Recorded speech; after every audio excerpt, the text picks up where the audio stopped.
Jason, you there?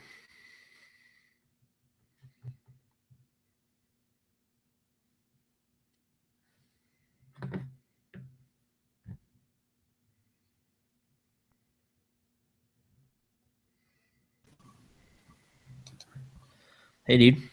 What are you doing? What'd you do? What did I do? I don't know. There it is. Can you see me? No. Really? I Yeah. turned the camera on. Now I can see me. I can see you too. Maybe there's something wrong with the camera plug-in. Hold on. There we go. Sure. Oh, There it is. there it is. I guess why didn't they make a clip for this thing? I didn't buy the $6 camera. I'm not sure. All right, I gotta close my door. Hold on a second. Yeah. Uh-oh.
Dude, Hey, I'm so sorry. It was crazy. what's going on, man?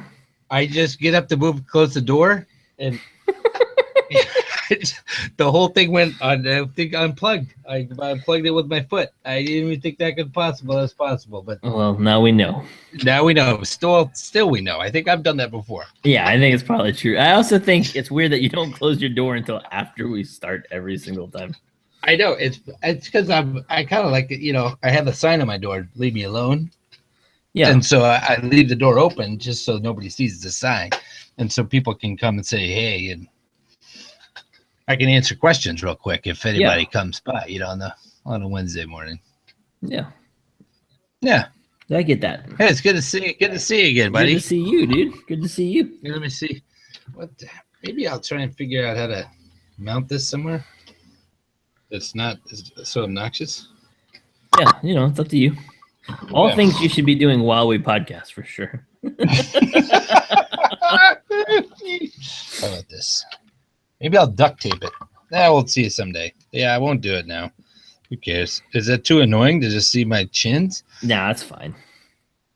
Weird. I do have a large forehead. That part is weird.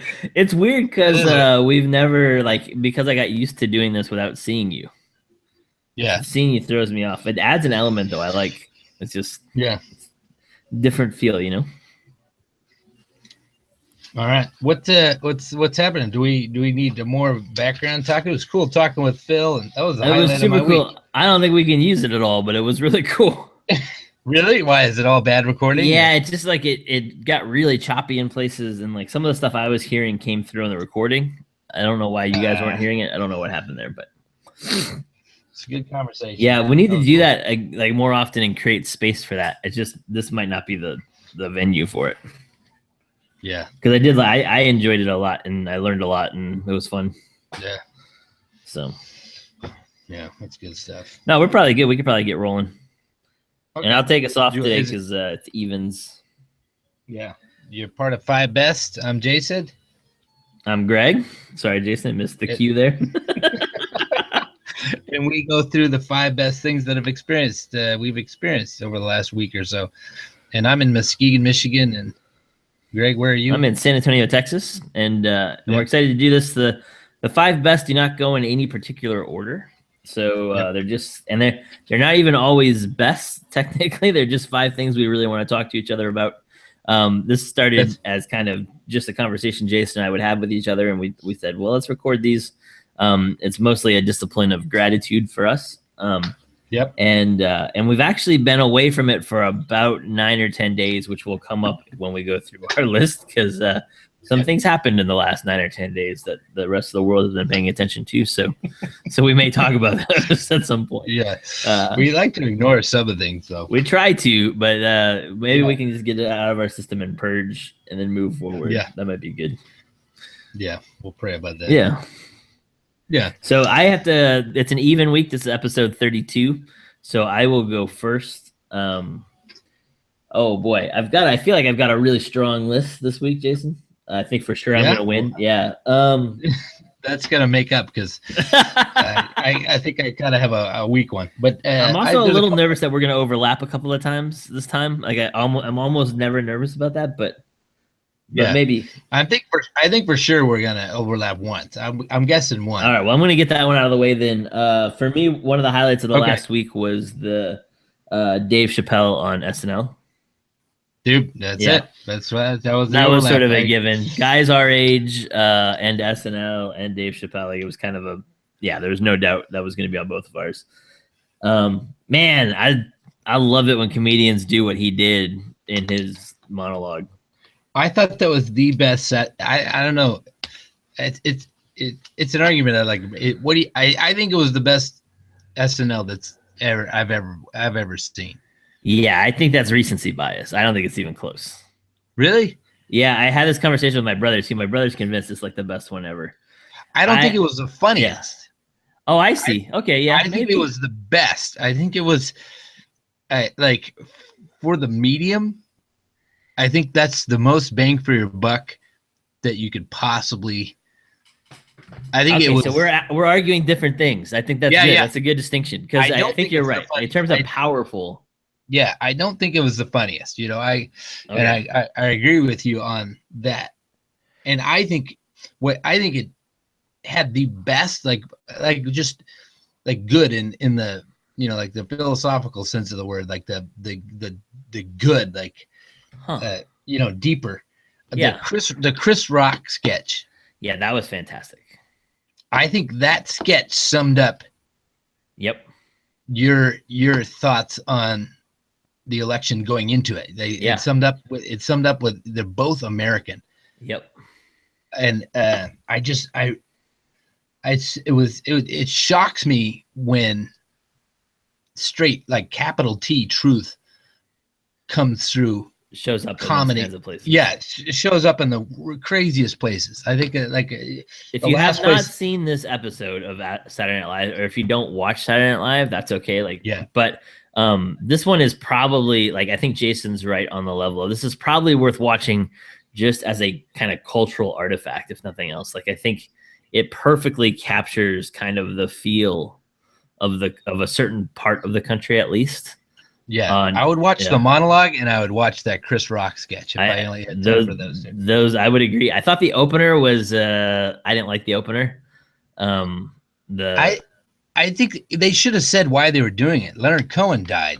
Yeah, no, I know. I mean, I knew that, and I knew I don't know. It's just, it seemed forced. It wasn't funny, which is okay. Like, I don't need Saturday Night Live to be funny every time. Yeah, but I thought that one was I don't know. That one was really odd to me. Like, I was like, I don't know. I don't really love that.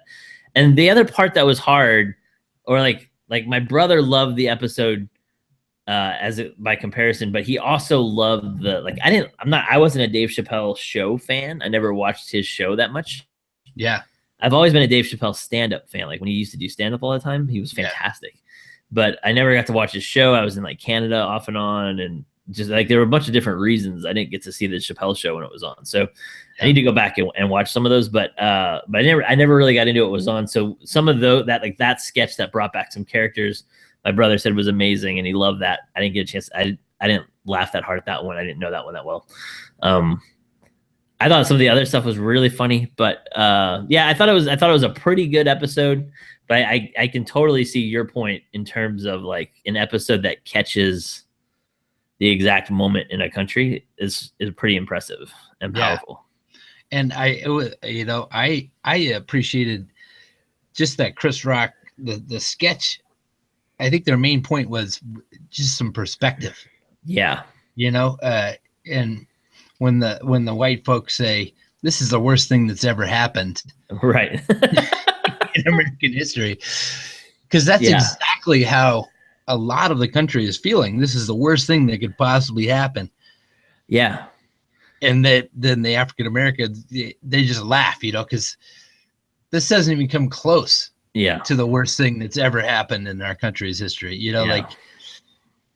And I don't know. I kept thinking of how you did nail it. You nailed it. You texted me right after the election. Hey, I nailed it. And I was like, dude, you nailed it. It was like, that was weird.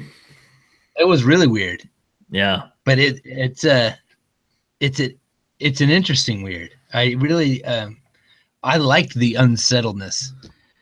I do too, but it's this maybe will come up later too, but I love the unsettledness. Actually, I'm going to save this for my next one later on. But I agree. And one of the things I wanted to talk about with Chappelle hosting SNL, did you stay up and watch, or did you record and watch the his sign off at the end?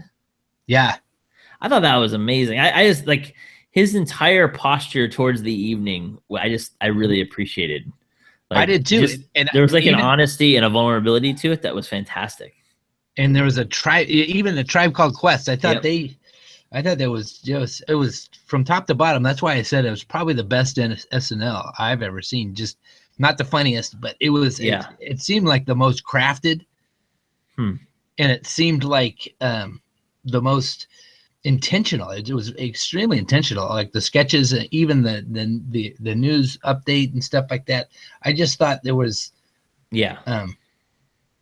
I just saw a lot of intentionality, even coming into it. I don't know if you saw any commercials that were leading up to him.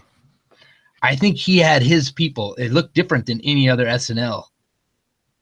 I think he had his people advertising that he was doing it. Okay. Like it didn't seem like it was even SNL people that were advertising he was going to be on it. I don't know. That guy, I wasn't. An awesome job. Yeah. I'm with you on the. I didn't really watch it. I've seen a couple episodes and a couple sketches from Dave Chappelle, but it was good. I was thoroughly encouraged by it, which was interesting. Well, it was also like I felt like his entire monologue was fantastic, but he's somebody who my entire life has been talking about race. Yeah. Like I remember in high school listening to Chappelle, and he's not that much older than us. I mean, he might not be older than you. He might be right in that same window, but but he was just young, and he was talking about race and what it was like to be a young black man growing up and getting pulled over by the cops and stuff. And I like that's a really funny stand-up bit he did like 30 years ago, maybe. Like I remember laughing at that a ton then. And then and he did that in his show all the time. And so like you knew he was going to talk about race and all of that in his thing. But when he did his bit about if he could not be black, because that was stunning to me. Like I was like, man, that's an important thing to hear. I think somehow it is, and I really do.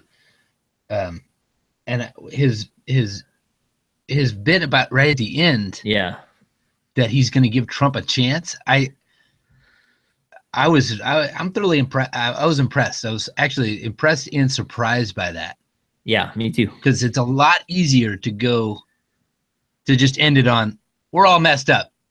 Keep, stay tuned for the show. Like it takes a little guts and it takes a little something that I think it's rare. And so I was just impressed with that guy. Anyway, that's a good. That's a good. You're coming in strong. You're definitely coming in hot. You're definitely gonna be crushing it. That was both of ours. That was on both of our lists. That was on both of our lists. So we can. All right, so I get to go to number 2 then. No. Maybe I should fill it in. Did we spend enough time on it? Okay. I'll just cross it up because there's always back burners. But okay. I do want to say. You go your number 2. No, we're trying to fill it in a little bit. I will also say. No, the sketch where they go to the press conference immediately afterwards. Yeah. I don't know how that sketch hasn't been done before, but that was fantastic. It was like that was when I watched. I was like, gosh, how has nobody done this sketch before? How did I not write this sketch? I was so mad at myself because it's such a perfect concept and well execution on that sketch. So my on deck one, and I'll just throw it in there before you go to your number 2, was this guy named Ron Suskind. He came out with this movie, Life Animated. He has a child on the spectrum, and he speaks to, and there's a documentary about it called Life Animated, and he has a conversation with his son and talks to his son, and he talks back purely through Disney movies. Oh yeah. Okay. And he was on the Colbert Report, and that's not my on deck. My on deck part was a quote from this guy that created the Colbert Report. He was it was interesting. Just find Ron Suskind on the Colbert Report and watch his little interview. He said some interesting things because it was pre-Trump, and he was saying we're in for some scary stuff. Because Trump is not only he's acting like a thug, like he's saying the stuff like, if I don't win, I'll come and get you. I don't know. He says some interesting stuff about that, but Stephen Colbert actually says thanks for this quote, and he reads the quote from Ron, and he says it's from that quote that I created the character for the Colbert Report. Wow, crazy. Yeah, it was just interesting to me that. Just it reminded me of like Wendell Berry takes one idea or thought and throws I don't know there's a radio interview from out of nowhere between an African American slave and you know what I'm talking about? No. And anyway, I dig it when people take just a nugget and then run with it. I like to find out what those nuggets were, Yeah. or are. I do too. I like the uncovering of some of that source stuff, right? Yeah. Anywho, just go take a look at that. I don't want to spend too much time because that's a cheap. Sorry. Yeah, I'm just throwing that in. That's a 1A. That's a 1A. Yeah, 1A for you. All right. I had one on deck. Yeah. Okay, good. All right. My second one for the week was this Saturday night. We did something in our college program we call Friendsgiving, which is Thanksgiving, but basically all the college students are home on Thanksgiving, so they don't get to have Thanksgiving together. Oh, yeah.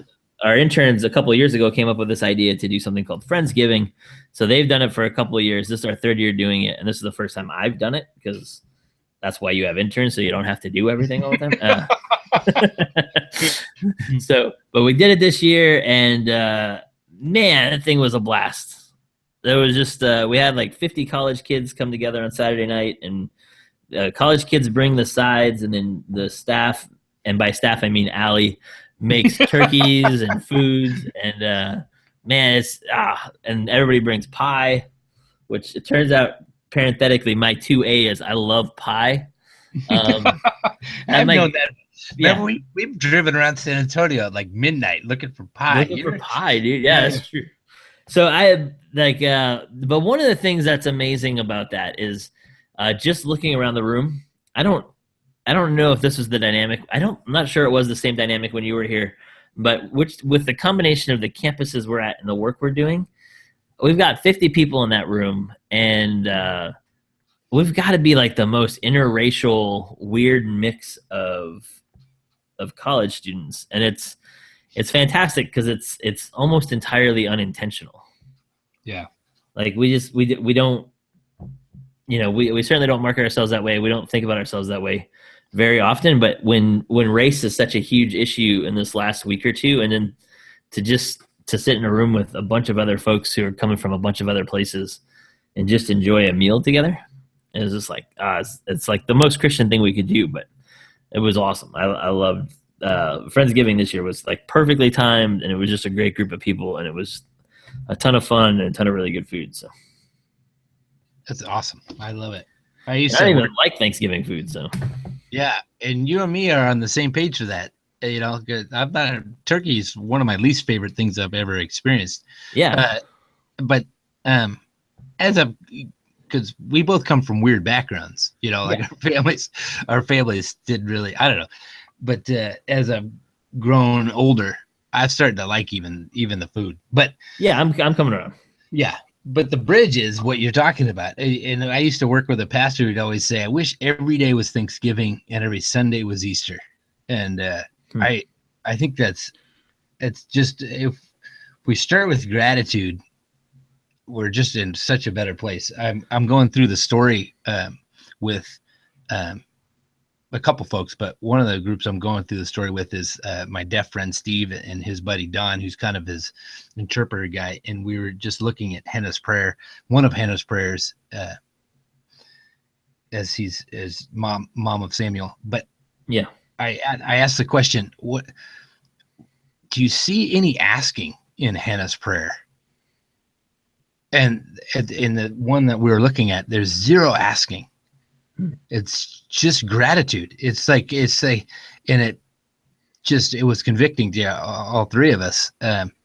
Just because how often do I pray when I talk to God? I'm usually gimme, or, heal, or help. Even some of it's a lot of it's good, but I rarely stop and praise, and thank. Yeah. And, I love that you got and food. Yeah, man. That's just the perfect avenue. I dig that. That you can cross any bridge with cultural. There's no walls when there's foods involved. That's right. Anyway, that's a good one. Yeah. Man, you're strong. Your list is strong. I told you I was bringing heat today. I'm not messing around. I'm kind of am because my first one, the first one I'm going to bring up is just Aaron Lewis. He went country. I don't even know what you're talking about. You know, there was a band in a little while. It was a band called Stained. Do you remember the band Stained? No, not really. You do too. You do this to me every week. Come on, go look up Stained. You have to. What they do? What was their song? He kind of wanted to be Eddie Vedder. You know, he was okay. He'd stand behind a microphone. He was kind of a shaved head, and he'd ball up like this. I don't know if you could see me on my camera. He'd ball up like with his hands, and he'd go. You know, and there's one of these songs he repeated a word over and over, and somebody counted like 80 times. I forget even the name of the song, but it was like this grungy, kind of the same time as was that Creed? Like Creed came out and Stain came out, and then that Canadian band Nickelback came out. Like there were all those kind of fake grunge bands. Anyway, it was the 90s. They were like doing the, you know, he had a growl and the heavy guitars and stuff like that. Right. I turned on a late night show. I forget which one it was. And it was the singer, the songwriter behind this band Stained. And now he's grown up and he's country. I was like, what is going on? I don't know. It's just, it made my 5 best literally because it was maybe the worst. So, you know, like you preface this with they're not necessarily the best things we experienced. It was just kind of out of left field. And it just puts you in the window. It like opens the window to packaging, man. It blows my mind how packaging plays such a huge role. You know what I mean? Like Kid Rock came out and he was a rap hip hop rock guy, and then he found out that country was on the rise, and so then he starts coming out with a country-esque rap hip hop rock thing. You know, like it's interesting when culture. Is this them? Yeah. Yeah. So this guy's country now, huh? Yeah. This is, I think, the only song by them I know or I've heard. It's been a while since I've been It's funny, I did not get the Eddie Vedder part until you said it. A little while, because did you ever see him live? No, I barely know who they are, Jason. He looked like he looked almost like a released mental patient. Because he would ball up and make his body into this crazy like ball, and he would a little while like he was like that was his thing. He was like a tortured soul, but this time he's not tortured like that. He's got a cowboy hat and he's standing strong and tall, and he's strumming the guitar like, you know, Garth Brooks or something. And it's just like, man, it just it brings up that Kavanaugh stuff, you know, like when all that faux Italian restaurant in the middle of Wisconsin. Yeah. You know, like it's like what it's weird when I would think Phil would say something like our art usually mirrors our society or something like that, you know, and it's weird when that happens in reverse. Oh yeah, but see, you're applying like a super cynical version of this, right? I just blew me away. I just wanted to say I turned on the TV and I can't believe they're trying to pull this stuff over on the American people. It's a travesty. That's a travesty. It's from what it is. That's the worst thing America has experienced. No. Wow. Whoa. I think you're just mad because he doesn't sound like Eddie Vedder. I think it's weird. Like he first puts himself out there as an imitator of Eddie Vedder and trying to sell himself to the public. And we genuinely think, oh man, that guy's a lot like Eddie Vedder. He's like a lot like me. He's tortured. He's got trouble. And then, that's what you're mad about. And then he's sell enough albums. So he's like, okay, let's go back to the drawing board and let's grow a beard and let's put a cowboy hat. And I don't know. It just was, it upset me. Yeah, no, I can hear it, man. You should write a country song about that. Greg will write the one. Yeah. Greg should. Let's test Greg with writing a song about that. Yeah. Stained guy. About Aaron Lewis. I love that this whole one started with the premise of I'll say Aaron Lewis and Greg will know who I'm talking about. That was a good one though. There is something about that. So who's your like we do this once in a while, but who's your favorite crossover artist? Who's my favorite crossover? Yeah, who's your favorite person who started as one thing and then switched and became something else, and then that like. So there's a couple of famous ones that are like Kenny Rogers. Yeah, Dylan. I don't know, like Dylan's a crossover artist. I'm not sure. Yeah, he was the folk movement, and so then all the folk people hated him when he broke up. When he started playing electric guitar. Yeah, but it's still kind of. Yeah, he's still Bob Dylan. Yeah, he kind of transcended that, I think, to some degree. Yeah, I can't even think of which Kenny Rogers. Kenny Rogers started as like a pop guy. And became a country guy. Hootie and the Blowfish. Hootie became a. Oh yeah. Hootie's a crossover guy. I feel like I'm trying to think of who's gone the other way. I can't think of one that it turned out better.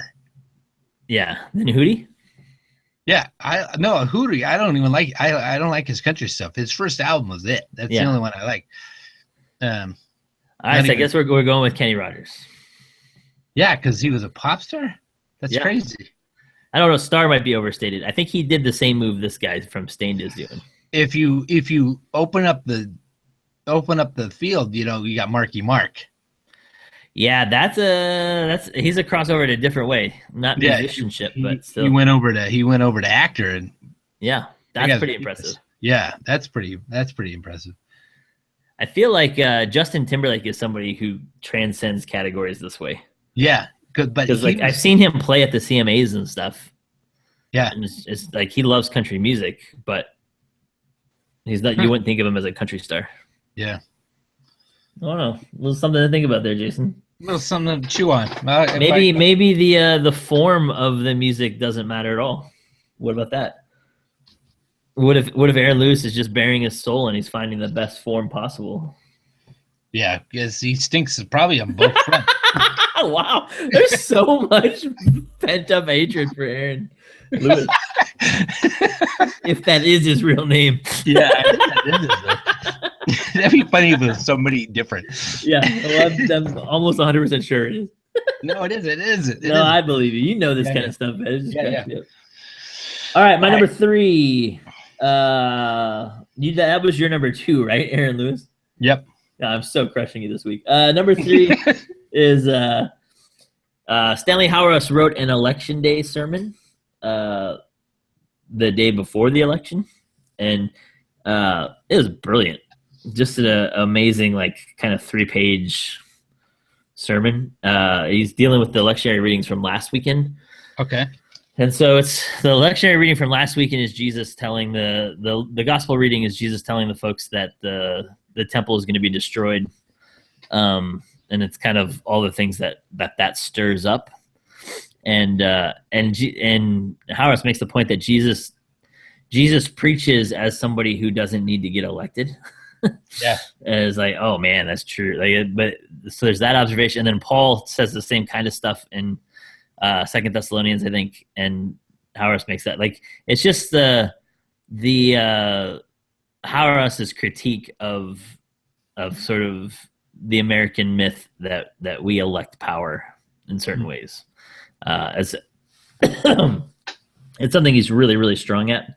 But if you haven't seen it, it's online. You just look up Hauerwas sermon on the election. Okay. And I'll definitely take a look at that. Yeah, it's a good kind of 15-minute read, and it'll open up a bunch of stuff that we've been talking about for months. So, I think also, like, there's a unique thing with this kind of event that we'll have. I think in some ways we'll have sort of like sermons before this event and sermons after this event. Like, you'll be able to tell the difference sometimes. Yeah, I think so too. It feels like one of those demarcating lines. One of the things we started to talk about the election earlier, and I said I would save it for this one, is one of the parts, like you and I had talked about this for a long time, and we've like on this podcast we've brought it up a bunch, and we've talked about like this might not go the way everybody thinks it's going to go, all of that kind of stuff.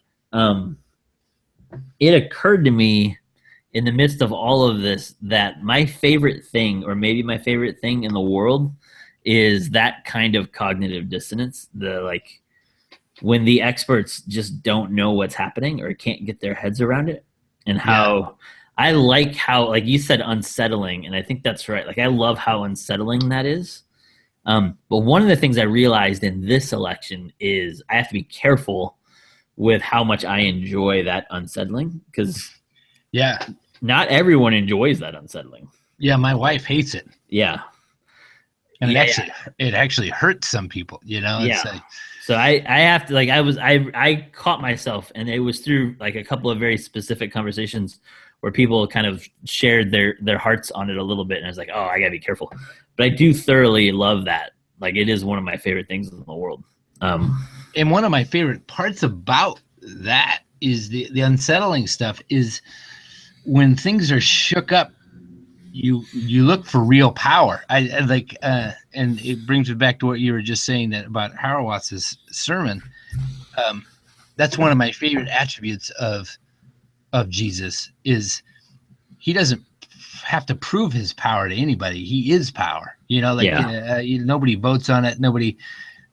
It doesn't matter what you think of it.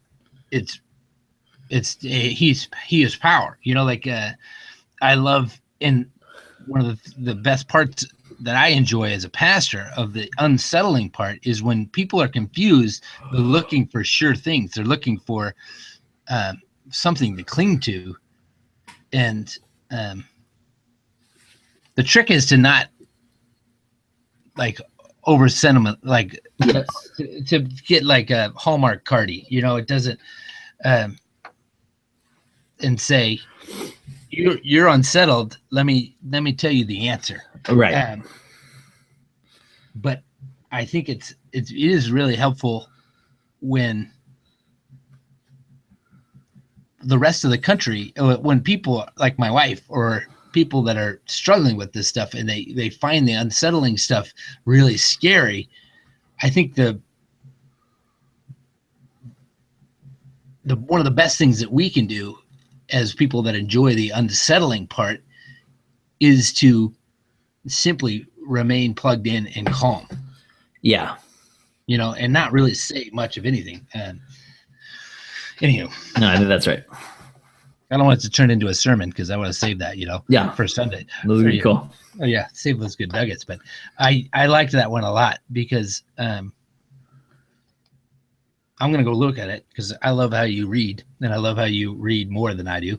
And I love that you're always plugged into what Hauerwatz is saying. So I can always go to you and say, what's Hauerwatz think of this? Which is a big plus. So I'll go look at that. And then I'll also, I think that's a good word for me too, to not revel in the unsettled and not settle, not celebrate it. Yeah. And offend people left and right. But to quietly remain settled and enjoy the stirring up around and see if anybody can. Yeah, because I've like I admitted this to another guy this morning, but I enjoyed the heck out of watching everybody be unsettled. Yeah, like it was like Tuesday, like last Tuesday. And part of it is because you called it. Yeah, I think that's also part of it. Yeah, like you love being right. I love being right. So it was like the best night of my life because it was a combination. And that added to my enjoyment too. I'm like, dude, Greg called this. You right? It made it so much more fun. Came up on this podcast a long time ago that they're both American and that the country, the unspoken majority, the silent majority, is staying off of these news. Yeah. I was saying there's no way, because if you check on a TV the days before the election, there wasn't a single positive statement said for Donald Trump. Nope. There wasn't a single one. It was crazy. No, and I was like, by the end of it, I was like, thinking I might be wrong about this, but it ended up not being the case. But yeah, Yeah. being right and watching everybody else be confused about being wrong. That's Yeah. like my sweet spot. That's like the best Yeah. thing. But that was I'll confess that I thoroughly enjoyed that Tuesday night, watching even sitting in my house with my kids and watching it, because it was like they were so confused because they had been at school and everybody had told them there's no way. I'm like, no, guys, like I don't know. I think there's more to this. So I'll move around my list so we can hop straight into my third, because it's loosely related. It's actually strongly related. It's because I think my third is a person from my congregation that I've gotten to spend some time with this week, and this person is the reason. He's in the middle of the reason why Trump won. Yeah. And let me. I've known this guy since I first moved here, which is a little over a year ago, and he's come every Sunday. And he's a shorter guy, and he kind of looks like the Penguin. You know, he kind of has the build of the Penguin. You know, and he always has ugly sweaters on. Like that's his thing. Like when it gets cold out, he wears these ugly sweaters. And as he's leaving the church, he always shakes my hand, and and so I feel like I'm getting to know him over this year, you know. Yeah. And he seems like this, you know, reasonable guy, and he's always got this ugly sweater, so it's kind of disarming. And I seem like he seems like just the kind of lovable Penguin, you know. And I get, you know, hug him, everyone, you know, because you know me, I like to hug people. You really do. Yeah. Anywho, so this last week I actually went over to his house because he has an amazing wood shop, and also all these. He wanted to sharpen my wife's knives for some reason. He was like, "Just come by and bring all your wife's knives over and scissors, and we'll just sharpen them." So he shows me around his wood shop, and he's got the grinder, so he sharpens all the knives and the scissors and stuff like that. But as I'm getting to know him, it becomes extremely apparent that I don't know him at all. Like it's not. Yeah. He isn't at all what he seems. He was kicked out of elementary school he went to a Catholic school for punching a nun. So he got kicked out of elementary school. He can barely read, he can barely write, this guy. But he built his own house. What? This house that I'm in. He built it in 1951. He worked for all these factories without having a high school education, without having not being able to read or write. He was built. He's talking about all these buildings in my town and in Muskegon, and he's built them. Like he was a part of designing them and bringing them from the ground up, creating them. And so neighborhoods, like he was involved in, he's just a guy that he's a brawler, you know, like he's showing me these stories about, and he shows me his knuckle. He's got his middle finger knuckle. He says, you know, I've broken this thing, you know, 16 or 17 times. It's just this huge, it looks like it looks like he has a built-in, you know, brass knuckles. Yeah. You know, he's just, and he tells me about his dad. His dad was like 4'8", but he says he could throw you out of a chair if you were arm wrestling him.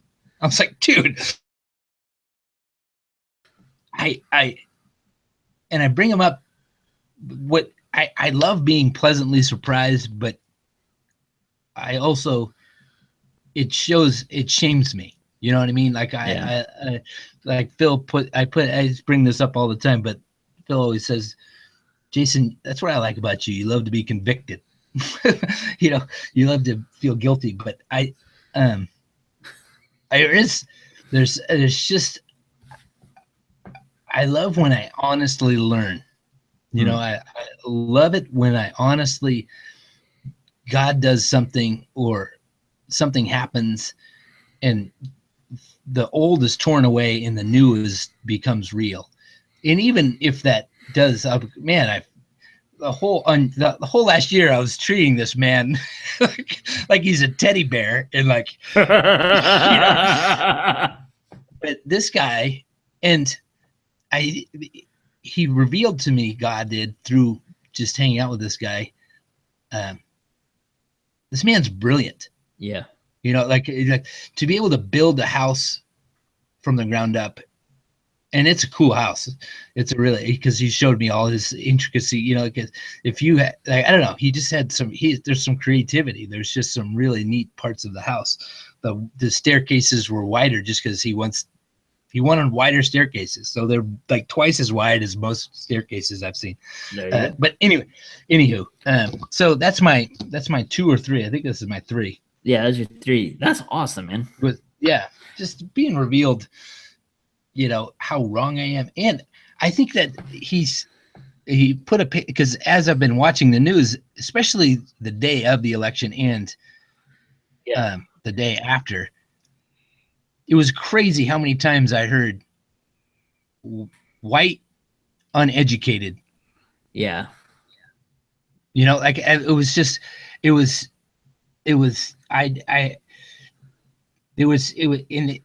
there were some people you could visibly see that they were angry. Yeah. They were angry by this unsettling election. And they were, and it was interesting to see how my heartstrings kind of were on the same tune. Yeah. And there could that sentiment, that idea couldn't be further from the truth. I think the uneducated white folk that voted Trump, they can't be all lumped together, and they can't be all labeled as uneducated white people. Right. They're brilliant. I don't know. That's just my 3rd. No, that's a good one, man. That's strong. I felt like hearing your story, the shame you feel there of just like I constantly come back to just on the whole how unskilled I am. Yeah. Like it's amazing. And I had a buddy in college who like intentionally took, I was telling my oldest son about this the other day, that one of my friends from college, Neil, he intentionally took jobs throughout college because he wanted to learn specific skills. Yeah. So like to a ridiculous degree where like he worked at Subway for a summer because he wanted to learn how to make better sandwiches. It's like, I think I could trial and error that one for a while on my own. But like he worked at like a small engine repair place because he figured at some point he'd need to know how to fix his own lawnmower and stuff like that. Yeah. And like built decks for a summer. Like, but he was really intentional about like learning different skills and adding different skills. And it's like, I think I've got like 3 if you count eating pie. Yeah. So that's like, it's like, oh boy, I don't know that I could be more unskilled. And so it's like, it really is like, that's just shaming in so many ways of like, oh man, like, it's, you and I figured out how to work like an educational system long enough for somebody to give us a job where we talk to people. Yeah. And that's kind of all we do. And I'm in the same camp, and my skills are pretty limited also. And this guy made me feel like less of a man. That's true. Yeah. Another thing that was impressive to me was every time his son came up, he bragged about him. That was a surprise to me. Like there's so many surprises. One of them, like this guy was, he could barely read and write because I thought he was just, I thought he could do all that stuff. And then the way that he was so crafty. It just blows me away that's just made from a different set of like materials than you and I feel like. Yeah. But then you would think there would be a harsh shell. Yeah. With like just figuring out how to work the system so that not getting a high school education and not, like you would think you would be beaten down by life by, like just going the way that he did. But whenever his son came up, he was like, he's the best deer hunter in Michigan. And there's no way that's true, but he's believe Maybe it is. Yeah, it could be. This guy built his own house. And it was opening day yesterday, and he did shoot a deer. So I don't know. Maybe he did, because we got the call right as I was leaving that his son he just shot a deer. Anyway, but he was like the best welder in West Michigan. He was just bragging on his son, and I was just like, wow, that's an interesting. It was just an interesting piece to a even more. It just made him even more.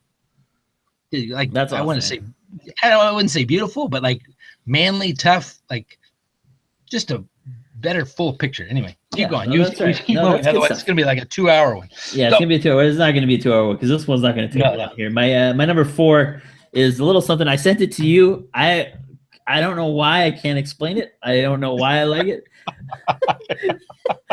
It's called Of Oz the Wizard, and somebody legitimately went through and took every sound from the Wizard of Oz and put them in alphabetical order.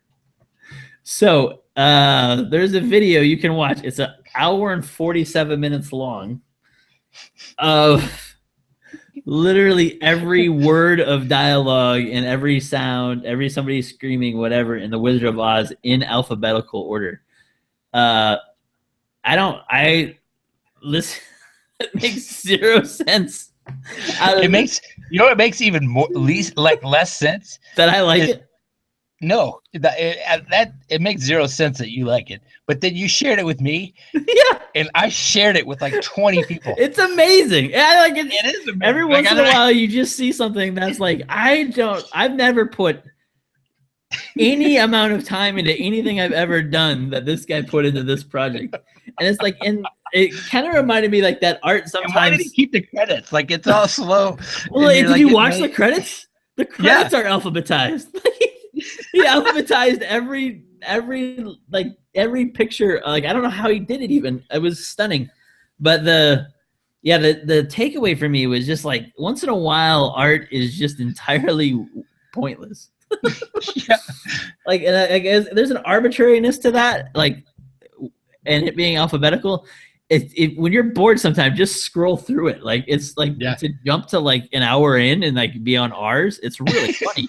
I don't, and like you get to like, if you go to like D's and you get to dog, how many times the word dog is said in Wizard of Oz and by who? And just like, boom, boom, boom, boom. It's the weirdest thing I've ever watched, probably.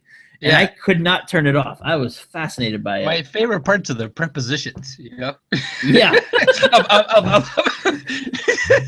It's so disorienting and weird. That had to have been so time consuming. That's all I kept thinking is, who spent this much time on this?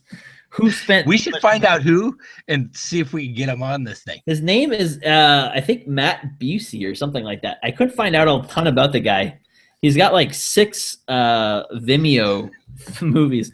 Another Vimeo movie he did, which I thought was brilliant as well, but not nearly the same scale, is he did a video for, oh man, I'm Gonna Keep On Loving You. Is that REO Speedwagon? Yeah, I think that is. Yeah, so I'm Gonna Keep On Loving You. So he has that song. Loving you. Yeah. And I don't wanna be. Yeah, that's a good tune. Yeah, so he has that song play in the background, and then he has old footage of airplanes, but like not jets, like the old like the double winged airplanes where guys would like climb on them and stuff. Yeah, biplanes. Biplanes. Yeah, so he has like a bunch of these old school videos of biplanes. And he has some kind of filter that makes it all purple and orange and pink. And then he has that song playing, and then somebody singing that song while that song is playing. So it's that one's fun. It sounds like we found a friend, man. I don't know. I don't think I can hang out with the guy. Yeah, he's got way too much intensity for me. But I thoroughly. I think what it is in my head, I've had the thought probably, or a thought similar to, it'd be crazy is if you just put every line of dialogue in alphabetical order. Yeah. from a movie, right? Like I've thought equally ridiculous things. I have never done any of them. That's pretty severe. Like this guy has that thought and then actually spends however many years of his life doing it. That's amazing. That is amazing. I'm glad you put that one on there. Good job, man. That was a weird one. My quick one, and this is my third or fourth. I don't even know. Sure. Fourth. Kings of Leon, new album, Walls. I dig it. It's a solid. It's something about good songwriting. It's always simple. It's always something that's right. And I just love a well-crafted song. What did you call this band? Kings of Leon. You had a weird accent to it. I know, because it's Leon. I don't know. I like to mess with people. I always like call Sufjan Stevens. You know, when Bill is saying Sufjan, I love saying Sufjan. I love that. I love it. People get so angry. One of the weird things you do to people. That's true. Yeah. Kings of Leon. Those guys. Yeah. Okay. Kings of Leon. Yeah. Leon. Some people call them that. They're from Alabama or somewhere. Yeah, that's why they call them Leon. Yeah. Yeah. They're from the South somewhere. But and their albums have been good. You know, they've gotten poppy, and they started with kind of a southern rock, and they've gotten poppy. But this latest one, their new album's called Walls. And if you were to listen to just one song, listen to Conversation Piece. I like the song structure. I like just Conversation Piece. That's their best one. Conversation Piece. That's my favorite song on the album. But I think the whole album is just it's something. It's Joshua Tree, U2. It's just the Beatles.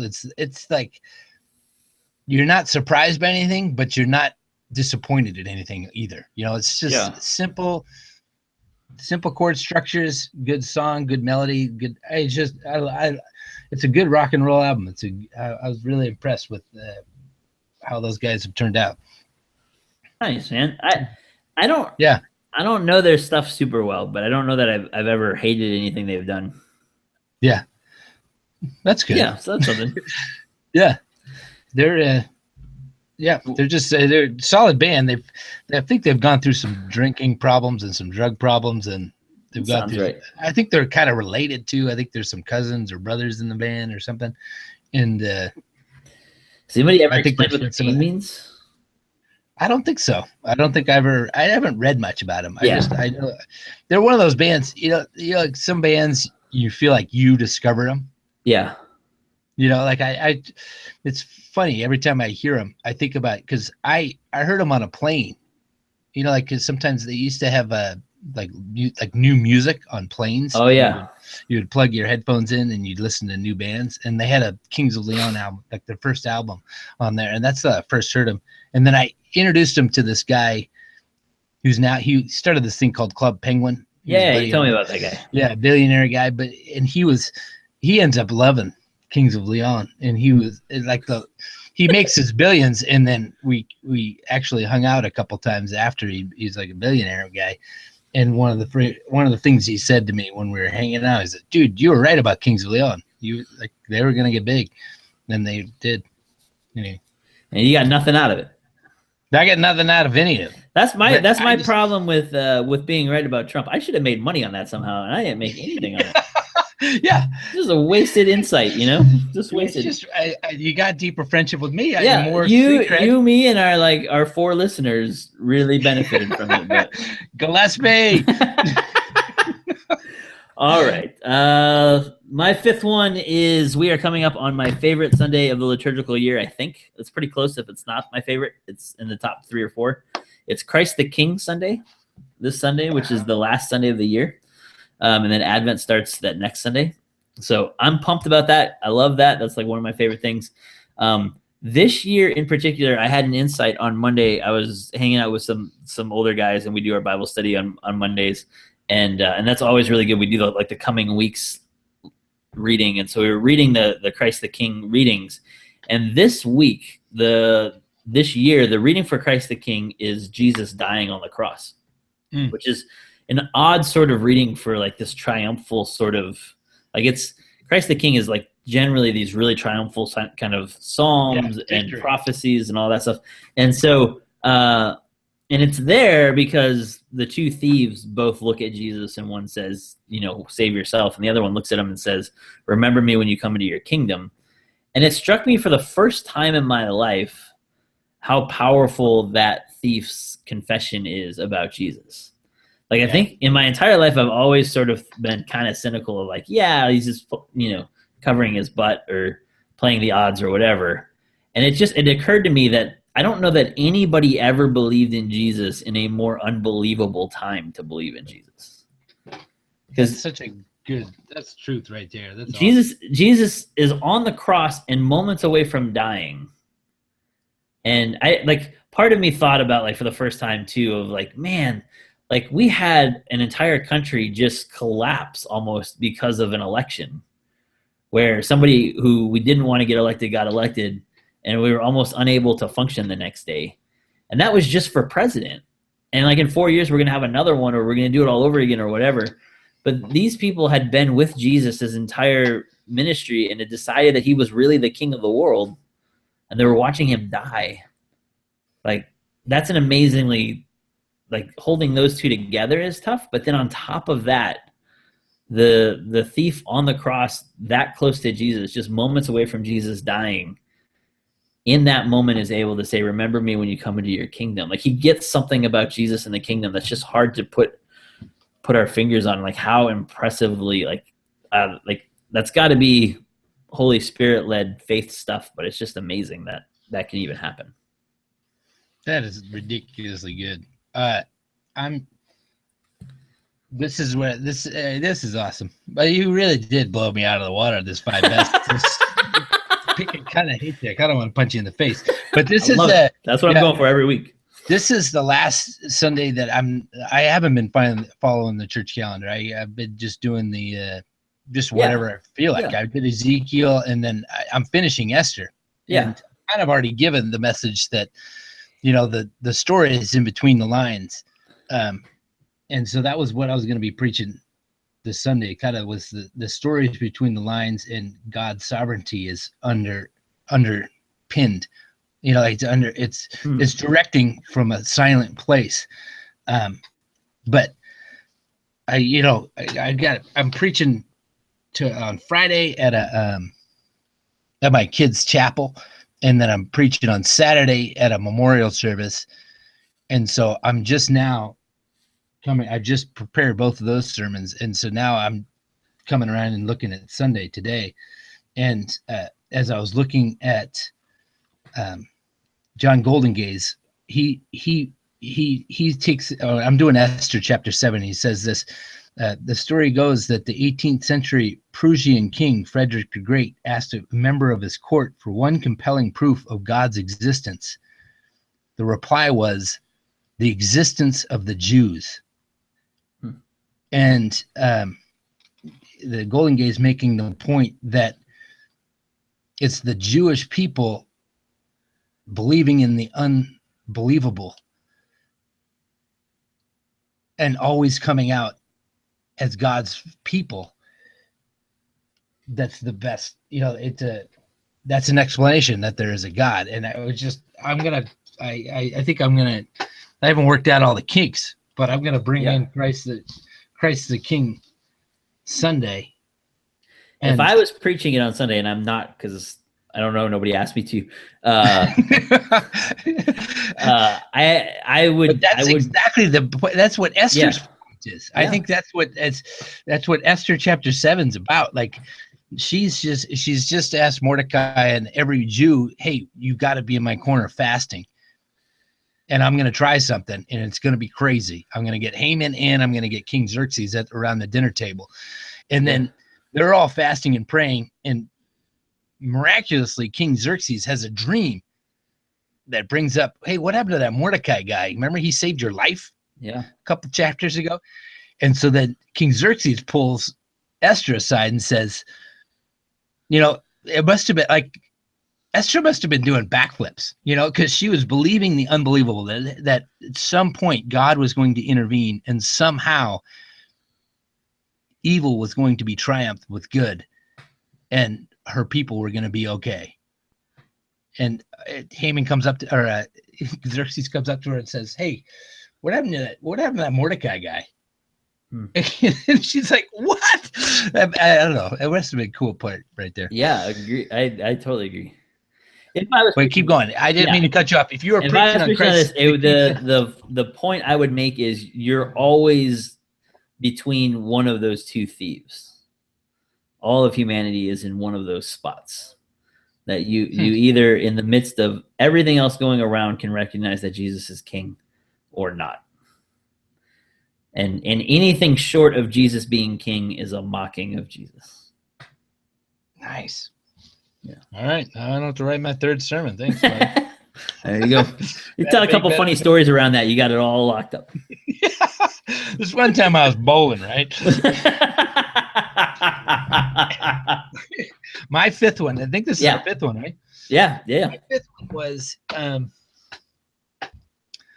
it's hard to put words on this. It was just Saturday. We did a church cleanup, and which means we all got out and we raked the churchyard. And like I've said, I think I've told people, and you know this, that this church is kept immaculate by this congregation. You could eat off the floors of pretty much every room in here, and even off the grass. You know, they keep it well groomed. They keep all the bushes trimmed. They plant flowers when you're supposed to plant flowers. They make this place look beautiful. So I joined them, and I was raking and using a leaf blower for the first time. Those things, I'm not really a big fan. That's another sermon. Just because they're too noisy, and you just blow leaves around. I'd rather rake anyway. So I ended up putting that thing away and raking some more. But at the end of it, they used to gather like all the leaves and burn it. They used to like make a huge fire, and that has recently, because of the ozone layer and because of all this stuff, you can't do that anymore in Michigan. You can't burn your leaves. So you have to bag them, or you have to just move them off into the woods somewhere. But I was talking to one congregant, and we were getting close to the end, and you could see in her eyes that she was genuinely sad when she said this to me. She said, "Man, I'm going to really miss kind of the bookend of seeing all of this work of ours just go up in smoke." And I was just, as I was driving home, I was, I don't know, I was just reflecting on, I don't know, I don't know what it was about that moment, but I felt I love bookend kind of things. I love, there's pieces of the American dream that I think are biblical. And then I think there are other pieces that draw us from the Bible. And I was just kind of, and I think in my congregant's eyes, I could see that this was kind of, it was a, you know, I was once again, I'm also reading Wendell Berry, Fidelity, the 5 stories in the first one about the grandfather that was shot by a cousin. There's pieces of this in there too. There's something about the good parts of the American dream that are so interesting and neat to me. Like I really think I used to where this is a big lesson that I'm learning is when I was working with Rich in Newport Beach, he would consistently say, we're people of the word, not of the building, because there's a high in the cities, the building of the church really matters. I don't know. They really are. They think that their building's the best. They think their church is the prettiest. They think their space is really, really important. Whereas I think out here in Michigan, in my current congregation, it's not the building, it's the land. It's like I would categorize my congregation as people of the word and of the land. Like there's something, they're linked to it. They're like, because they haven't, a lot of them haven't had college educations. A lot of them haven't had even high school educations. A lot of them have just learned how to do stuff by doing stuff, and just hands-on, and they're just really linked with it. And I don't know if I was sad because we couldn't burn the leaves, or if I was sad because my congregate was missing out on a bookend, or if I was sad because this is like having people stop burning leaves is kind of an end of a chapter. Yeah. Anyway, I don't know if there's that. I don't know what to do with that. That's not even, I don't know how to put that on a list. I don't know. It's poignant though. Like, I love that. It's listed here in my thing is American Dream / lawn at church. Burn a big pile. Yeah, it's a good thing you explained that. Yeah. I do like there's a this kind of goes back to your guy who built his own house. Yeah. Like, there's an element of of the generations before us that have this legacy piece to it. And that's important. Like, we're building this thing for future generations. And then there's also like, I'm thinking of my dad and my uncles and stuff. And there's also an element of, we don't do this because somebody else is ever going to see it. Yeah. We just do this because this is what you should do. Like, we don't pile up leaves and burn them because we're creating a great tradition that we're going to hand on to our kids. We pile up leaves and burn them because that's how you take care of the land. Yeah. And it doesn't matter if somebody sees it or doesn't see it, or it goes up in smoke. Like, the idea of giving your entire Saturday to that and then watching it burn up and being satisfied in that is an amazing, like, there's an element of, oh man, like I'm thinking of even like our pragmatism discussion a couple of weeks ago. There's an element where, and even sorry, I haven't put this all the way together yet, but there's the nature of our culture's obsession with like Instagram or Twitter or whatever, where we don't do anything unless it can be seen by other people. Yeah. But the idea that something is fleeting makes it beautiful. You know, like there's that it can't be captured all the way is like, we do it, we burn it, and then we come on Sunday morning. Like, there's something like her point about our work is going up in smoke is like a brilliant, there's an important part of acknowledging, like, that's what it means to be human, right? That's Ecclesiastes. Yeah. It's what our lives mean as a vapor, as a mist. Like, it's the same point that when we fall into a trap of everything we do is going to matter forever, there's something really unhealthy about that. There's the other side of that is equally important to hold in paradox, which is it doesn't matter at all. That's a good note to end on, probably. Yeah. Happy birthday. There's an old there's an old, I think it's Kids in the Hall. I can't remember the sketch comedy team, but me and a buddy used to do this in high school all the time. And it was like this guy signing off his news report, and he said, and so remember, Satan is out to get you. That's awesome. It's just a terrifying way to end anything. I'm Chevy Chase and you're not. Yeah. All right, man. That's good stuff this week, dude. We had a heavy week, but we plowed through it. Thanks for doing that. Bada bing, bada boom. I'll see. We'll do the same time next week. Next week it's Thanksgiving, though. Are we gonna still do it? I'm still around on Wednesday. I don't know if we can. I'm around on Wednesday, but I've got kids running all over the place. Maybe I don't know. I'll see if I can come up with something creative for that one. But maybe we do it Tuesday. Yeah, if I can get out of my house and get to an office somewhere, maybe I'll record somewhere else. Yeah, where's this? You're at home right now, right? I'm at home now, yeah. All right. And nobody's here because they're all at school and work and stuff. But next week they will be here, so this won't work. Okay. All right. Blessings on you. All right, brother. Talk to you Peace. later.